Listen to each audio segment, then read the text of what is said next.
we've been hard at work finding some really digging around and finding some really interesting stories and people, and I was going to say, and maybe animals too. Who knows? Actually, one of them does involve. Oh, I don't want to tell you, but it's about dogs. So I think you'll love that one, and that one's coming up in October. So we'll get to that. But I just wanted to let you know, next week we have a really special. Next Tuesday it's a little off of our usual programming, and so if you would like to be on the Zoom with us, we want our Zoom audience is a comedy hour, so we would love for you to participate. So please go to the Gordon JCC webpage, or you can email me, Carrie, CARRIE @nashvilljcc.org, and I will let you know about that. And so you could sign up and be part of a live comedy hour audience next Tuesday, which is going to be really fun with Steve Goody. So, and then next Thursday, we have Arlene and Alan back for our concert series. So there's a lot to look forward to, and email me if you want to get on our email list for this, or just check in every week at the Gordon JCC website, and we have everything listed for you. So this week, we have a really fascinating woman who is going to inform us about so many things Jewish Hollywood. And so let me tell you a little bit about Judy Klass. She's a senior lecturer of Jewish Studies and English. Wait, hold on, let me start this all over again. She is a playwright, songwriter, and Vanderbilt professor and senior lecturer of Jewish Studies and English. There should have been a period on my sentence. That's why I got messed up. It's all good. It's all fancy. It's fine. Okay, thank you. Judy is also a Truman Scholar.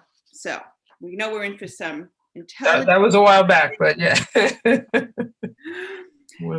So let me just tell you a little bit more about her. Her works have been produced all over the country, as well as internationally in England and Ireland. Most recently, her one-act play, Hard to Get, was featured at the 5th Annual Warner Theater International Playwrights Festival in Connecticut.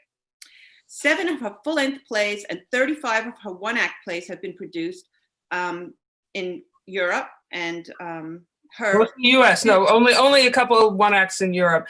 And okay, I just had another point. So yeah, I don't know when I got you that bio or where it came from. I pulled it up.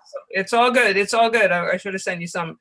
Okay. So I'm going to let you introduce yourself with all your compliments. I mean, I blow my own horn. No, I mean, mostly I've had one-act plays up. I've had 8 full-lengths up. Somebody just produced another full-length, and I was like, I'm not sure I want you to. It was in a city called Layton, Utah, and they did it in a partially filled theater with masks. But I was still sort of like, I'm not even sure I want a full-length play produced in 2020. But wow. I think they tried to do it responsibly.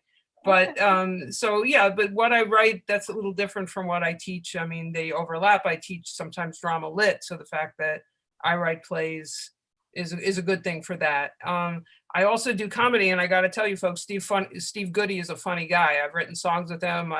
He's a funny guy, so if people don't know his stuff, I recommend. 6 degrees of separation here, as usual, especially in the Jewish community in Nashville. It's like 1 degree of separation. Yeah, no, I think that's true. That's absolutely true. So, so today Judy is going to.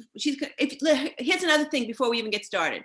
If you have any questions at any time, please put them in the YouTube chat, and we will answer and address your thoughts and your topics or your questions, whatever you chat, you put into the chat box, we will see. And so please feel free to interact during our conversation. We love that. So I'm going to pretty much give the floor over to Judy, and she's going to talk about Jews in Hollywood, but there's so many different ways that this can go. So first she'll give you an overview of what she teaches on her course at Vanderbilt, and then we're going to kind of do a free flow and see where it goes. So put on your seatbelts, get ready, here we go.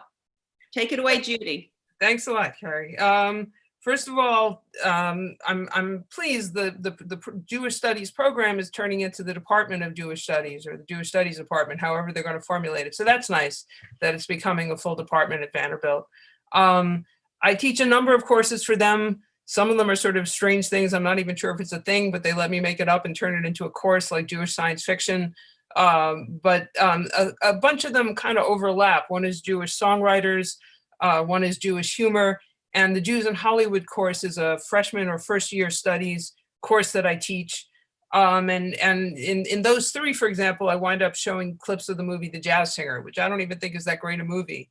It's a very problematic text, but it's sort of, it's the first talkie.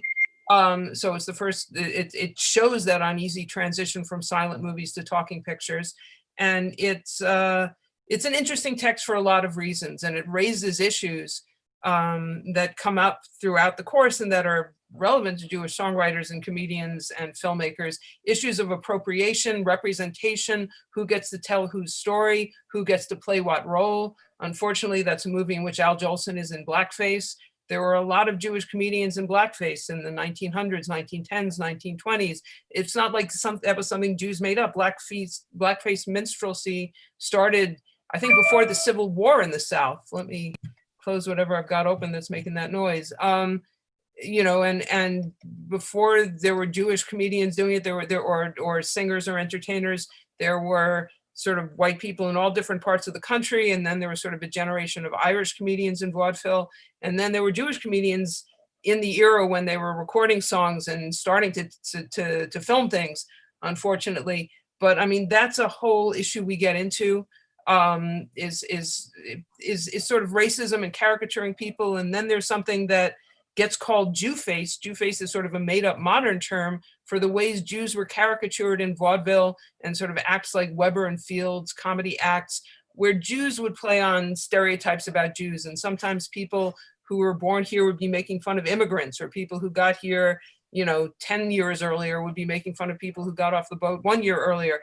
And it was sort of, everyone was making ethnic jokes that was sort of considered okay in the late 1800s, early 1900s. And you got some ugly stereotypes, and you also, in some ways, it was people laughing at themselves, and maybe it was okay, but it's a real mix of what was going on, and it's really problematic, and it's very hard for me to talk to students who have no perspective on that kind of thing.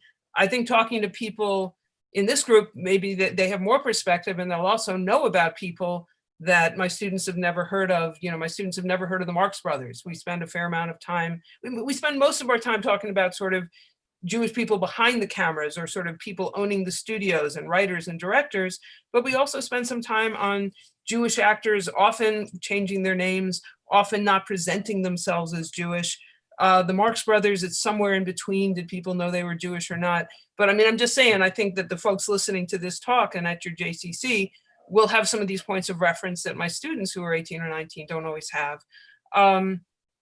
But so the interesting thing with a film like The Jazz Singer, and I brought some clips, I might show you some clips from it, is that it is so Jewish. In the 20s, you could sometimes have a story about Jews in the early movies, and people were sort of willing to be Jewish in public.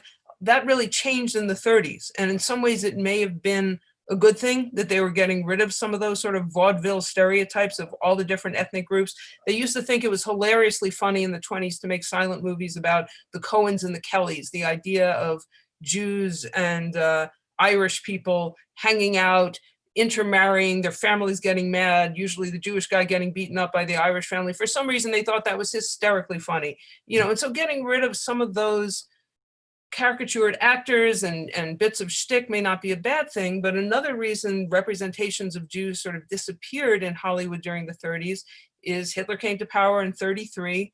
Anti-Semitism rose around the world. People became more self-conscious. People just were trying to be less visibly Jewish. Hollywood had a number of concerns. You know, the guys who founded the Hollywood studios, a lot of them were Jewish men who had been immigrants from Europe. So someone like Adolf Zukor, you know, came over from Hungary. Someone like Carl Laemmle came from an area in Germany.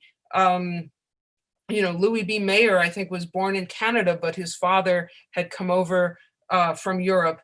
And then he came down to the United States. So the Warner brothers, some of them, the older ones like Harry Warner were born in Europe, and then their family came over, and younger ones like Jack Warner were born here in the United States.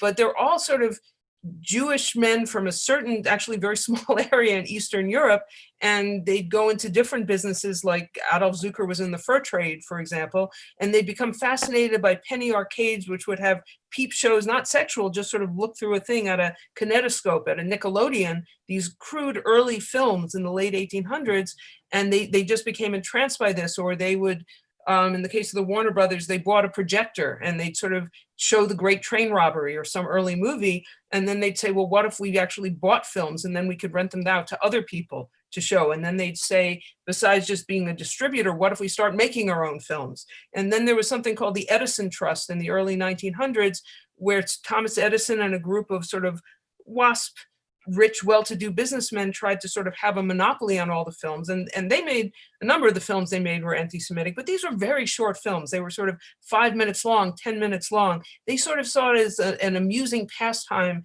and sort of something we give the peasants, and the peasants can't, appreciate anything longer than this.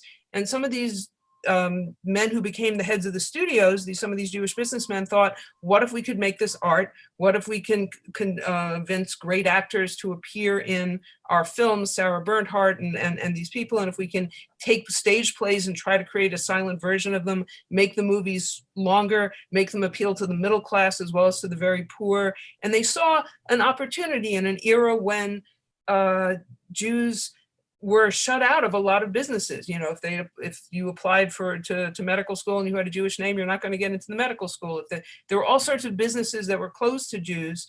And it's the same thing when I teach the songwriters course. Music was sort of, Jews were shut out of music publishing. It was all religious music or classical music. So they sort of invented the pop song and Tin Pan Alley and the Broadway musical. And they sort of invented these new forms. You couldn't be shut out of a new business that you were inventing. And in some ways, it's the same thing with Hollywood. The Edison Trust would try to block some of these folks when they started shooting their own movies. And they said, no, we have a deal with Eastman Kodak. You can't get the film. And they'd be trying to get film stock from Europe. And if they were shooting, the trust would say, this is illegal. We have a monopoly. So they'd be hiding in the basement and trying to keep the trust people from finding them shooting. And they'd be stealing shots on the fly. They'd go over the bridge from, I don't know if there was a bridge, there may have been a ferry from New York to sort of Fort Lee, New Jersey to shoot there. And so they headed to the West Coast, founded this new industry. Meanwhile, they were in the courts with the trust and saying, you can't have this absolute monopoly on film. But one reason they sort of founded Hollywood and a whole industry out there was no set culture there. They weren't sort of shut out, or if they were shut out, if they weren't allowed into the WASPy country clubs, they'd found their own country clubs. But because the West was sort of a new place that was developing, they could create their own place for themselves in the hierarchy. So you had these studio moguls. And again, I think folks listening to this, people who are older, sort of have a sense of what the studio system was, where Warner Brothers had its own look and feel in their movies. They'd have Jimmy Cagney and Humphrey Bogart and Edward G. Robinson and sort of Bette Davis, but sort of tough talking, not as glamorous, not as polished, but sort of exciting stars in a lot of gangster movies. MGM had a very different feel under Louis B. Mayer, where you'd have these lavish films and sort of wholesomeness and Americana, and Mickey Rooney as Andy Hardy in a million different films. And it was a very different look and feel. And Paramount had sort of glamorous films, and Harry Cohn at Columbia on Poverty Row, these sort of very poor, they didn't have a lot of money to make movies. And he was a ruthless, not very nice guy. But Frank Capra, the director, came over from Sicily and made films for, even though they may have hated each other, but he sort of gave Columbia respectability, but eventually broke away. But each of these studios had its own look, its own feel, its own stars that were sort of tied to the studio system that they felt they owned. They could sort of force a star to be in a movie, even if the star thought the script was terrible and didn't want to make the film.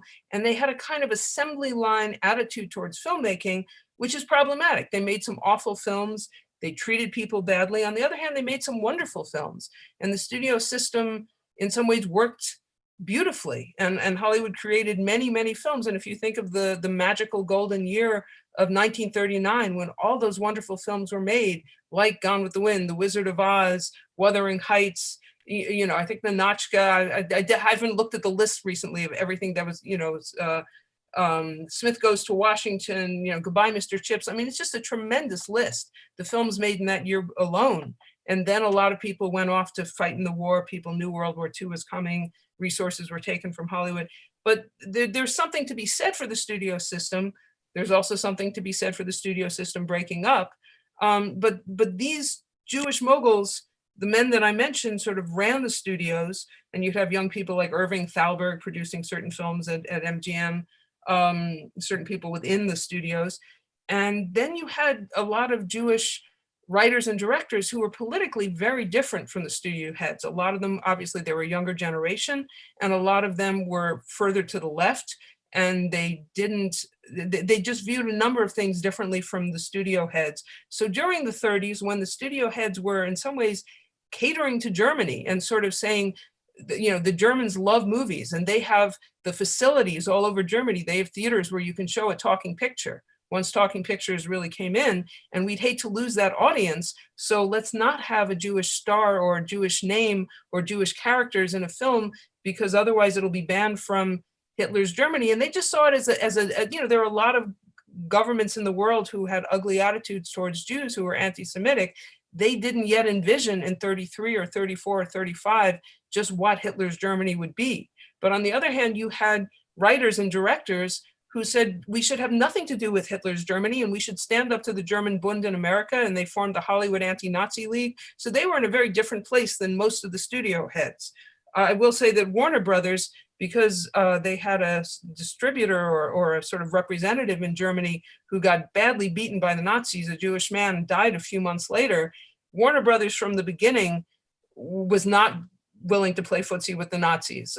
They were very anti-Nazi, and that was maybe the only thing that Harry Warner and Jack Warner, who hated each other, agreed on, was an uncompromising attitude towards Hitler's Germany and no interest in trying to appease them or show films there. There were other reasons why Hollywood didn't make anti-Nazi movies all during the 30s. There was a lot of pressure from some people in Washington saying films should be apolitical. We're not at war with Germany. You had the Hayes office and the Breen office come in, sort of vetting films and giving their imprimatur, yes, you can show this film in all these theaters, and they would really push back. And the German government and the German consul would scream, Hollywood is run by Jews, and they're presenting all this anti-German propaganda. And there were people in Washington who listened to them. The German Bund was very active. And there was a sense Jews had that if they raised the alarm about what was happening to Jews in Europe, people would say, oh, that's just the Jews. That's what Hollywood is. They're trying to get us in another war. Look at all the Americans who died in World War I. They want more Americans to go and die for a Jewish cause. And you had people like Charles Lindbergh and Father Coughlin on the radio, who was sort of anti-Semitic, who managed to present Jews as both evil communists and also evil capitalists at the same time. And in those times, people were treading carefully. And they didn't know that if they made a stridently anti-Nazi film, would it do more harm than good to the cause of alerting to people what was going on and affecting public opinion. So these are all things that we talk about in my course.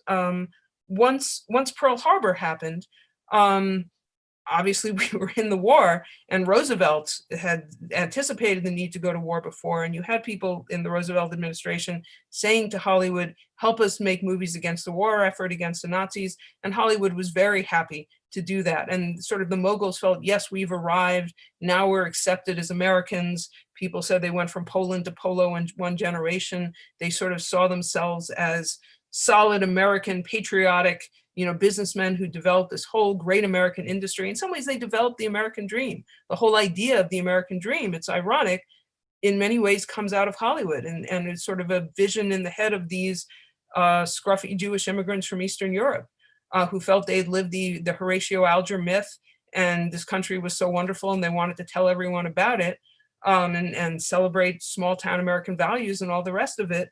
And so they felt very good about themselves and how they contributed without making any profit a lot to the war industry. After the war, you get McCarthyism. And before you even get McCarthyism, you get the House Un-American Activities Committee going after people. And some of the people they were going after had been members of the Communist Party, had left it on their own, had gotten disenchanted. Some of them were what got called fellow travelers. You know, the Comintern, Stalin's Russia, had a policy in the 30s of we're setting up a popular front where people who are liberals and who are Roosevelt Democrats and all the rest of this can feel that they're allies with communists. And if you're against Jim Crow policies in the South, and if you're against Franco and the fascists in Spain, and you're on the side of Spain remaining a republic, and if you're against the Nazis and the German Bund, all these people sort of made common cause with each other. But in the 30s, or if you just looked around after the stock market crash during the Depression and said, capitalism seems broke, let me explore other things, then in the late 40s and the early 50s, people would say you were at a meeting, you know, 20 years ago or 15 years ago, who was in the room with you? If you don't name names, then you're on the side of the communists. And they didn't admit there was a blacklist, but of course there was a blacklist. And if you were called in to testify before HUAC and you refused to testify, you know, are you now or have you ever been a communist? And you know, who did you see at that meeting? You could go to jail, you know, you could be held in contempt of Congress, your life could be ruined. That affected Jews disproportionately. And a lot of the sort of the Red Scare and the hunt for communists, there was an anti-Semitic tinge to it. There was a sense of, yes, the Jews are communists, they're not really American. And when those studio heads were called in before Congress, in some ways it scared them. Suddenly they were, you know, Eastern European immigrants again being called in by the Cossacks and just terrified and turning over people within their studios. And in some ways it broke them. And in some ways it speeded up the end of the studio system. What happened there. So these are all things we talk about. We read a novel called What Makes Sammy Run by a guy named Bud Schulberg, whose father was, you know, it wasn't a studio head, but he made films for a major studio. So he sort of grew up knowing Hollywood from the inside. Bud Schulberg sort of hung out with a little and admired F. Scott Fitzgerald, who wrote a little bit about Hollywood, but who also obviously wrote The Great Gatsby. So it's told from the point of view of a man named Al Mannheim, a Jewish guy, a reporter who gets to know a kid named Sammy Glick, a sort of young, not well-educated kid from the Lower East Side who's very ambitious in New York. And he finds Sammy Glick scary. And Sammy Glick goes to Hollywood. Later, Al Mannheim goes to Hollywood to write screenplays. So it's almost like the way Nick Carraway, if you read The Great Gatsby, tells you about Gatsby. And Sammy Glick gets ahead in Hollywood. He's sort of ruthless and awful. He's sort of also an empty person, maybe like Gatsby, with all his success. Some people accused Bud Schulberg of caricaturing Jews. The book came out in 1941, again, with a lot of anti-Semitism around the world. He said, everyone Sammy Glick hurts is another Jewish character. And there are a lot of Jewish characters who are really strong, idealistic, ethical, very different people in this book. So, and he didn't appreciate sort of people from the studio saying, I'll pay you, you know, this huge amount of money to just suppress your book and burn it. The Hollywood moguls didn't like his book. The communists didn't like his book either. And they told him to rewrite it. And then he became disenchanted with communism and left the party. And years later, he was one of those people who was willing to denounce communism in Hollywood and name names. And when he and Elia Kazan, who was not Jewish, he was a Greek-American guy, but he was involved with the group theater, and a lot of those folks were Jewish. Later, they made the movie On the Waterfront with Marlon Brando and Marie Saint and Carl Malden. And that's a movie that sort of glorifies a person who's a squealer, who sort of, you know, blows the whistle on a corrupt union that's killing people and doing bad things. And that was sort of their film making the person who names names heroic, the person who squeals, who does what they had done. They were sort of saying that's a heroic thing to do in that movie. We don't watch that movie in class, those students could for a paper. The movie we do watch is High Noon, which I guess came out around 1950. And the guy, Carl Foreman, who wrote the screenplay, was being called in to testify, and he felt Stanley Kramer, the producer, was distancing himself from him. So on the one hand, it's a classic Western with sort of Gary Cooper as this weather-beaten sheriff and a bad guy's getting out of prison, and all the people in town who say they're his friends distance themselves. They won't be part of his posse. They won't help him fight this bad man who he put away when he cleaned up the town and he made the town safe. Now the bad man's been let out of prison and they won't stand by him. And in some ways, the whole thing is a metaphor for Carl Foreman realizing that everyone was just turning their backs on him now that he'd been called in to testify. Nobody would stand with him. So it's sort of weird that it's this iconic Hollywood Western. but in some ways it's a metaphor for a Jewish man, being accused of communism and being hung out to dry by Hollywood. And the director, Fred Zinnemann, is someone who came over, who got out of Germany. So that's something else we talk about, is all the Jewish directors, cinematographers, composers, people who were involved in UFA, the German film industry. And Germany had these great, expressionist films during the 1920s, The Cabinet of Dr. Caligari. Someone like Fritz Lang made a movie, Metropolis. It's just a tremendous movie. The Germans were in some ways leading the world in the 20s. And great German film people were sort of borrowed by Hollywood. They didn't all just leave for the Holocaust. Some of them came over in the 20s. They were lured because they were the best in the world. Someone like Ernst Lubitsch went to Hollywood early, or I believe Michael Curtiz, who directed Casablanca. But Casablanca is a great example. It's full of refugees. All the people in Rick's bar, a lot of them are Jews or people who are married to Jews who got out of Germany because they had to. And so when they all sing the Marseillaise, all those people, and they drown out the Nazi song, they're really feeling it. That's who those folks were.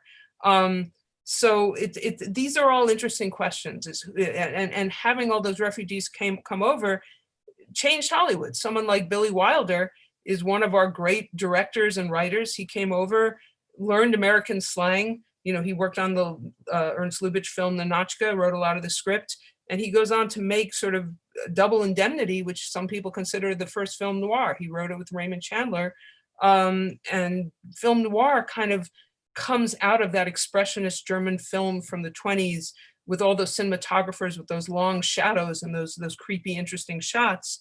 A lot of those people go on to invent film noir in the sort of the late 40s and the 50s. And he's making serious movies like that, or Stalag 17.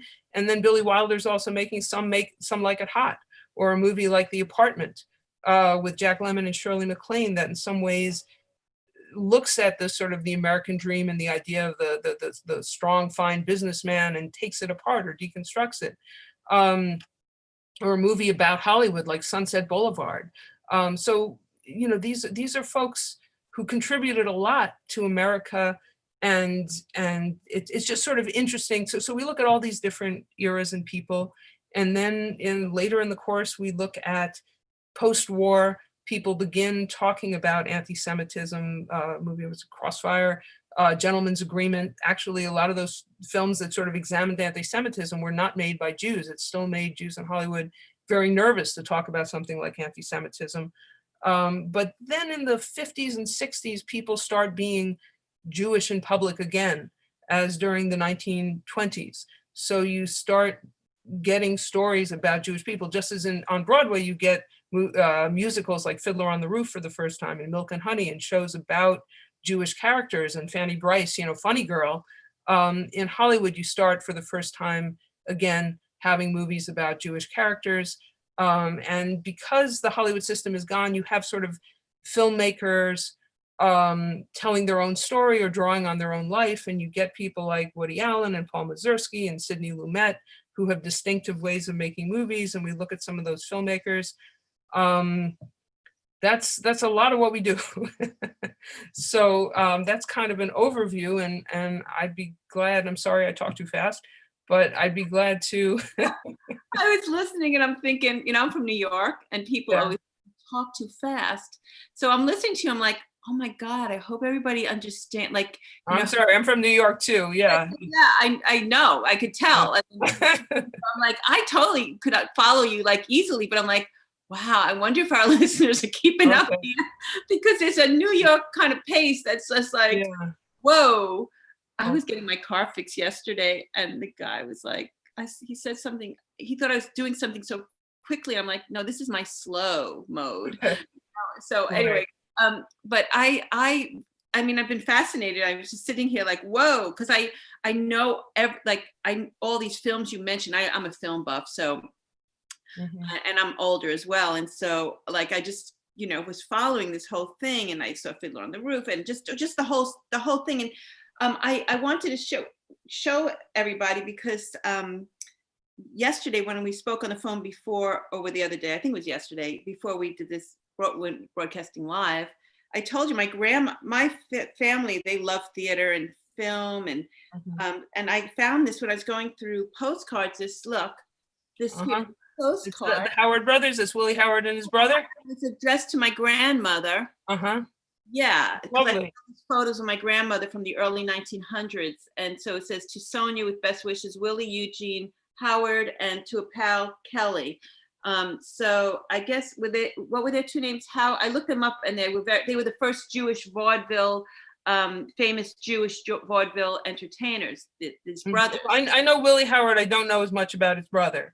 You know, there's a woman named Andrea Most who's written really interesting books about sort of the Jewish musical and Jews using musical as a metaphor for sort of America or Americanization. And she talks about Willie Howard in a Gershwin show called Girl Crazy. And he is the guy who went to sort of Sophie Tucker's family's restaurant in Connecticut and heard this young girl, teenager, singing songs. And he said, "You need to be in New York. You just need to go to New York and break into show business," which she did.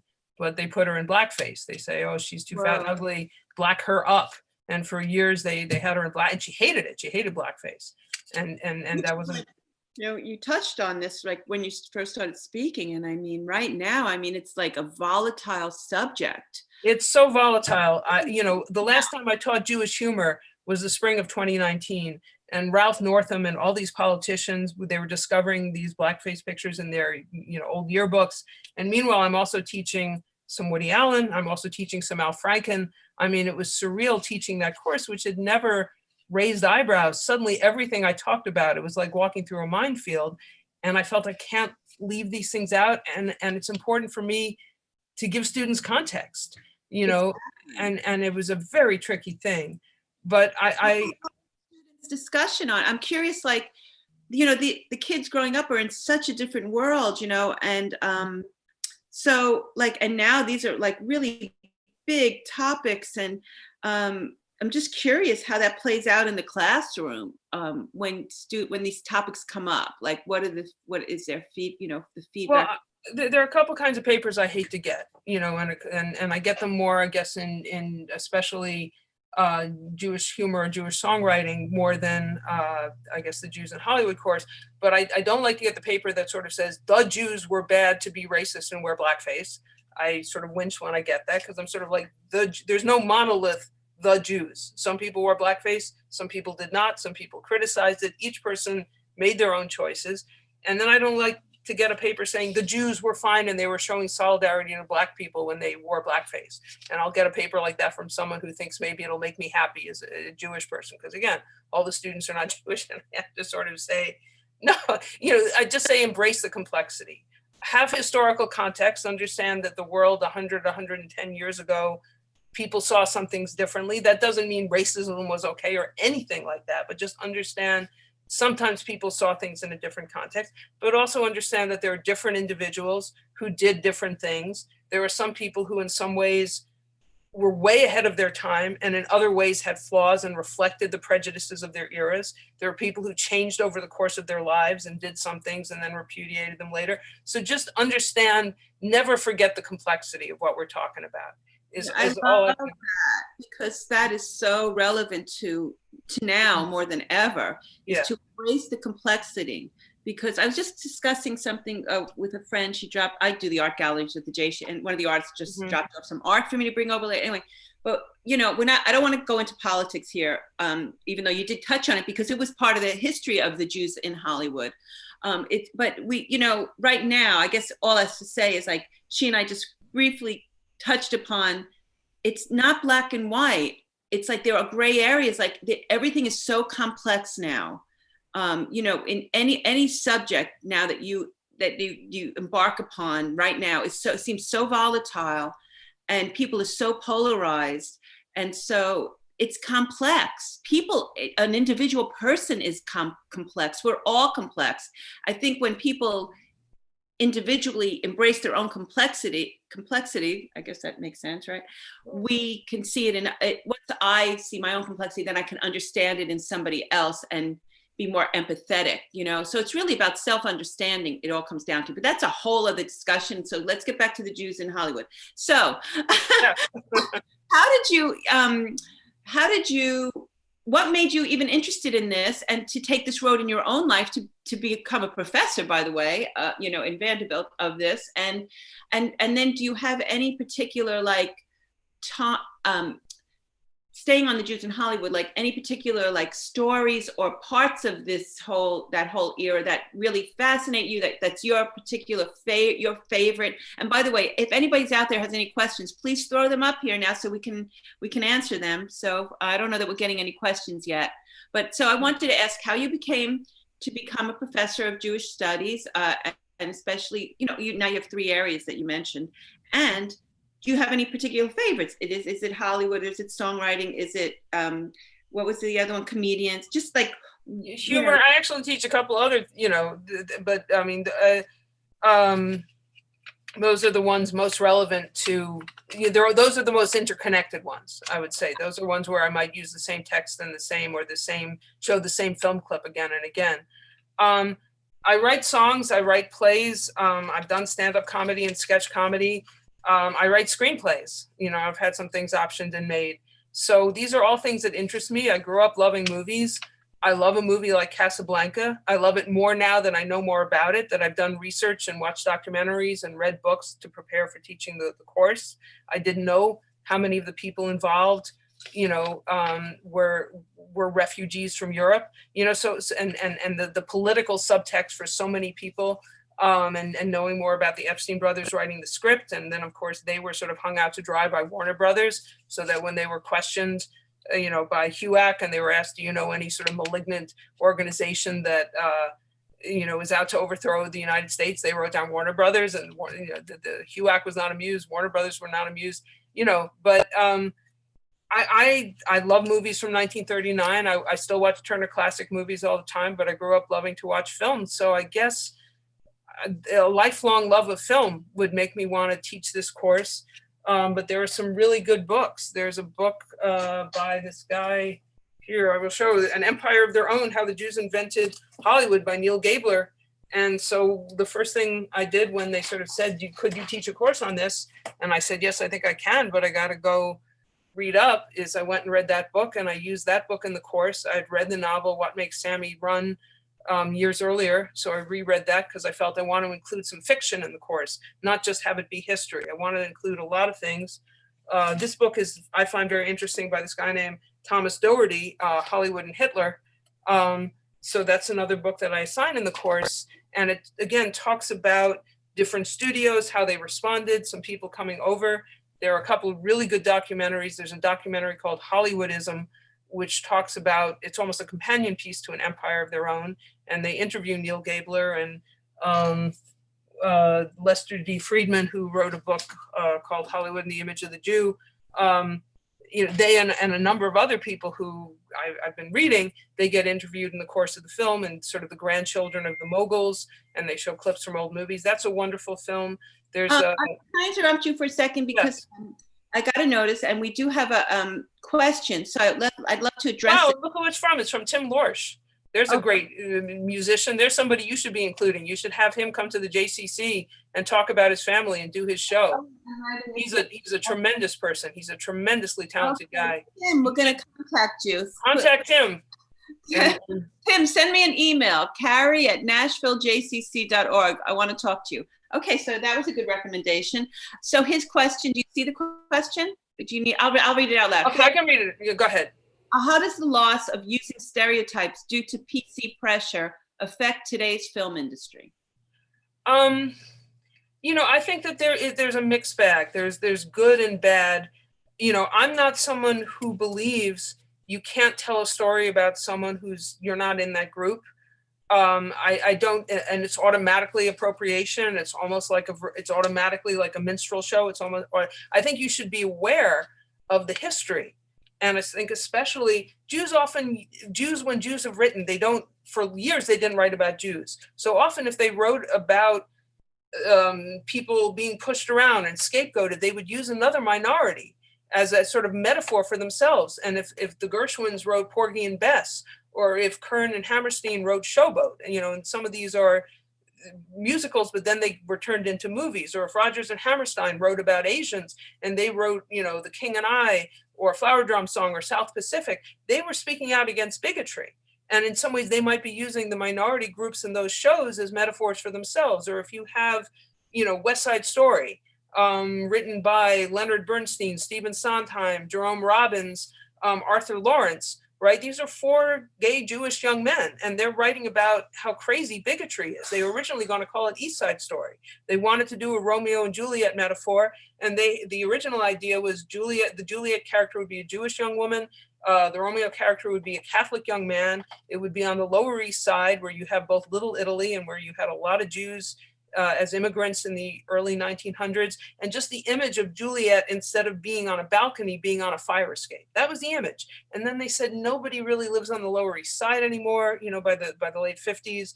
And there was an awful show. Oh, what was that ran forever? AB's Irish Rose, about the whole, again, like the Cohen and the Kellys, the hilarity of the Jews with the Irish. And it was a terrible play, and it ran forever. And they didn't want anything like that.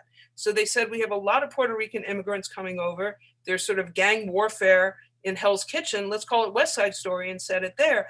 But there are issues with 4 Jewish young men writing a show about Puerto Rican characters, and a bunch of them are in gangs and have knives. And that's the only image of Latinos, you know, in Hollywood for decades, right? And they're writing songs like I Like to Be in America, and some of them, the women, are putting down Puerto Rico. That's a tricky thing. So, you know, in some ways, if they're writing a show like that, it's a metaphor for being Jewish. If they're writing a song like There's a Place for Us, it could almost be seen as a metaphor for gay love. But since they're putting words in the mouth of a group that they don't know well, on the one hand, they're giving them visibility and agency and making people say this is part of the American experience, and they're giving actors a chance to play those roles. Except, again, with West Side Story, you know, Natalie Wood is not Puerto Rican. Rita Moreno is, but she's playing the sort of the more the hot to trot one. I mean, there are all these issues. You know, when you originally did Showboat, you might have one person in blackface. You know, so it's a very tricky thing, and this is a tricky legacy. So I would say I think anybody should be allowed to write anything. And if they do it badly, they'll be called out, you know, but I think you can be aware of the history and how complicated the history is, and how you don't want to casually appropriate someone's story, and how easy it is to, especially if you're writing in the voice of someone different from you, reinforce stereotypes. But I think sometimes we become a gotcha culture and a cancel culture, and that's no good either. And I think that is happening in spades right now. I mean, what is going on right now with the internet? I mean, you just say one thing, and you know, it's like, it's really intense. And you know, there's always a positive side to everything, and then there's, of course, there's the negative side to everything. And so it's I guess this, listening to you, I mean, this has been going on forever, and yet I feel like right now with the internet, it's just getting really magnified, like a billion times, because you, in 1 second, you're reaching you can reach like the whole world, and then everybody's got an opinion and a thought, and here we go down the rabbit hole. So it's an interesting culture. It can feel like public shaming, like we're in an early Puritan colony, and we're putting a scarlet letter on somebody, or we're putting them in the stocks, and we're all throwing fruit at them. And yet at the same time, though, it is important to really, for people to be very mindful of what, you know, how they think of things and how they go about in the world. So it's like really a fine line of being mindful and yet being creative, and you know, it's really it's just a very intense time that we're living in. I feel like this question is addressing that, you know, because the question, how does it affect today's film industry? I mean, what is today's film industry? You know, today's film industry, you know, I think it's a lot of Marvel movies, and you know, I don't know, you know, there may be some quirky indie films. There's a push to have more women directors, and you know, Hollywood So White have more diverse characters. That doesn't always often happen, you know, and I think it's ultimately a good thing to push for more diversity, to let more women writers and directors in. Obviously, I've got a horse in that race. and more Latino and more, African American and Asian, people and representations and actors and scripts through the door, I think it'll make Hollywood more interesting. Oh, At the same time, you don't want one-dimensional saintly characters. You don't want just sort of little rigid morality plays. I like complexity. So I like complexity if I see a movie. I don't want to sort of know, oh, that character is from a minority group, therefore they'll be the good person. Nobody wants that. I mean, that's awful. So, it's just it's hard to say exactly what should happen. I think there are a lot of people who belong to groups that feel they're under siege right now, and therefore they turn on each other. And what I would say is they should keep in mind that they're not the ones doing it to each other exactly. They're judging each other very harshly because they're the ones they can reach. They can reach each other. They can't reach the people who they really feel are attacking them. And I just think it's very complicated. And I think that's something I have to keep in mind when I teach these courses, is that some of the students feel that they're under siege right now. So it's not just this sort of, oh, this kid is virtue signaling, oh, this kid is politically correct.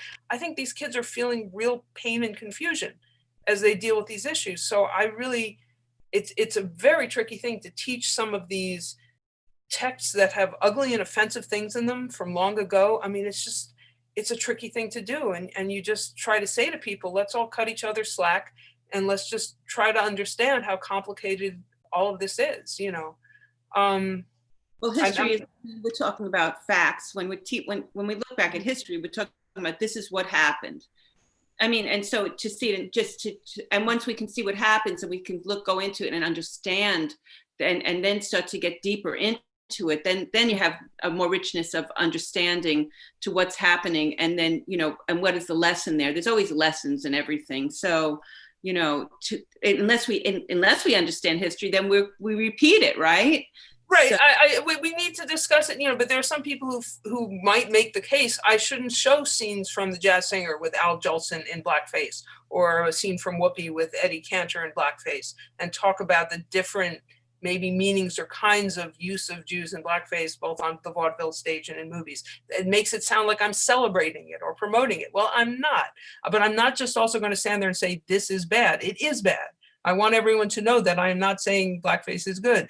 I'm saying let's understand what it said about just a million different things back then. And it's painful. And the past is painful. Just like the present is painful right now, if you ask me.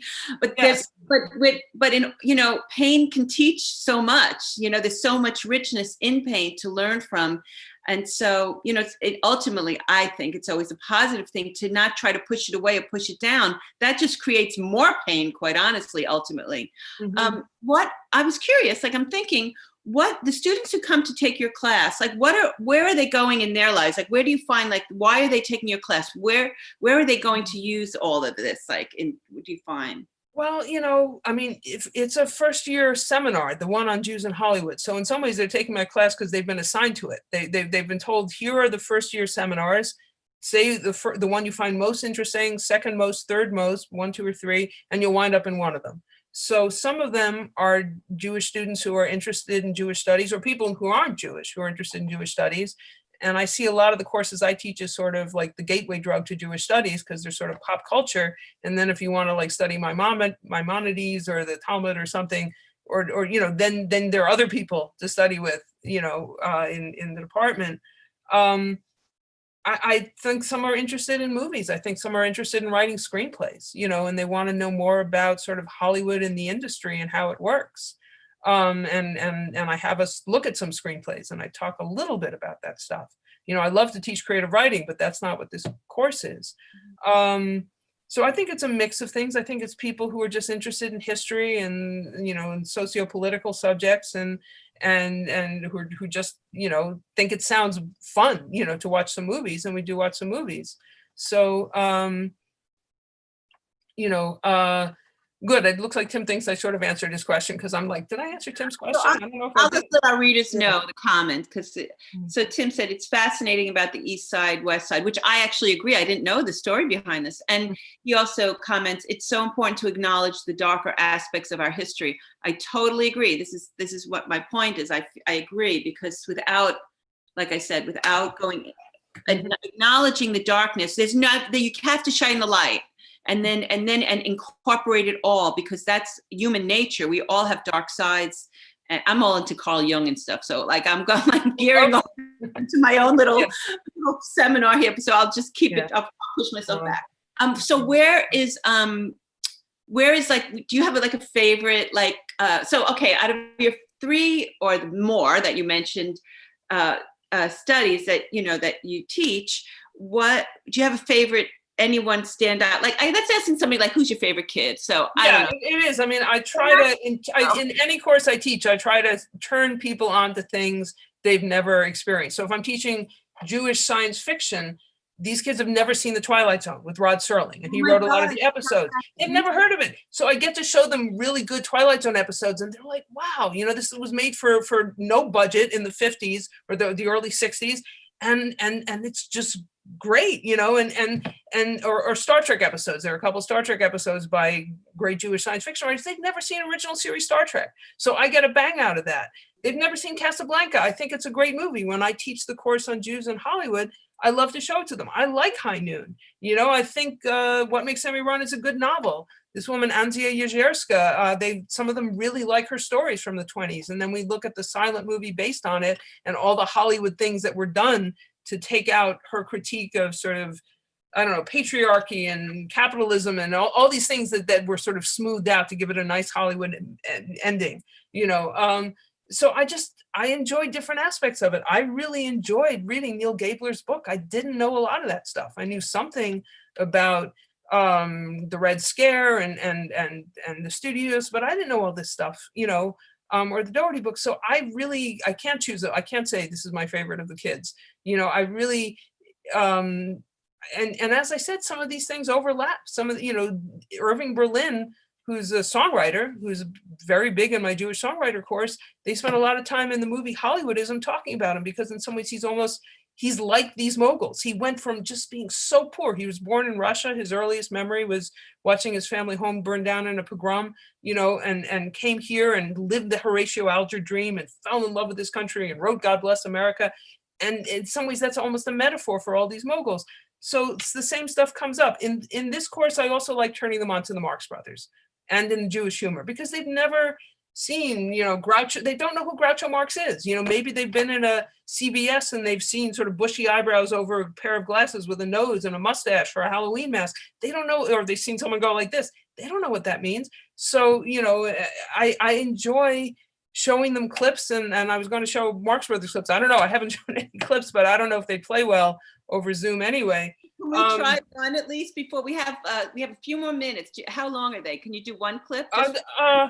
Okay, sure. Except I don't have the Marx Brothers queued up here. Let me look for the Marx Brothers.